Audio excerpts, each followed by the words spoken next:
భయంకరమైన వర్షం పడినా, గంగానదికి వరదలు వచ్చి ముంచెత్తినా, గత 3000 ఏళ్ల నుంచి ఇక్కడ ఒక్క సెకను కూడా ఆరకుండా వెలుగుతున్న మంటల రహస్యమేంటో తెలుసా? అదే మహాశివుడికి ఇష్టమైన కాశీలోని మణికర్ణికా ఘాట్. పురాణాల ప్రకారం సాక్షాత్తు పార్వతీదేవి తన చెవికమ్మను అంటే మణికర్ణికను ఇక్కడే పోగొట్టుకుంది. దాన్ని వెతికే క్రమంలో శివుడు తన కోపాన్ని అగ్ని రూపంలో ఇక్కడ వదిలాడట. అందుకే ఇక్కడ చితిమంటలు ఎప్పటికీ ఆరవు. ఇక్కడ అత్యంత ఆశ్చర్యకరమైన విషయమేంటంటే, ఇక్కడ దహన సంస్కారాలకు వాడే పవిత్రమైన నిప్పుని డోమ్ రాజా అనే ఒక వంశం వారు 1000 ఏళ్లుగా తమ ప్రాణాల కంటే మిన్నగా కాపాడుకుంటూ వస్తున్నారు.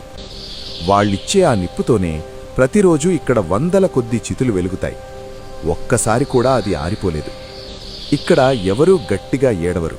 ఎందుకంటే కాశీలో ప్రాణం విడిస్తే సాక్షాత్తు ఆ మహాశివుడే స్వయంగా వచ్చి వాళ్ల చెవిలో తారక మంత్రం ఉపదేశించి మోక్షం ప్రసాదిస్తాడు.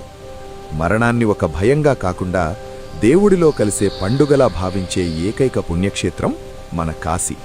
మరి మీ జీవితంలో ఒక్కసారైనా ఆ కాశీ విశ్వనాథుణ్ణి దర్శించుకోవాలి అనుకునేవాళ్లు కామెంట్స్లో ఖచ్చితంగా హరహర మహాదేవ్ అని టైప్ చేయండి.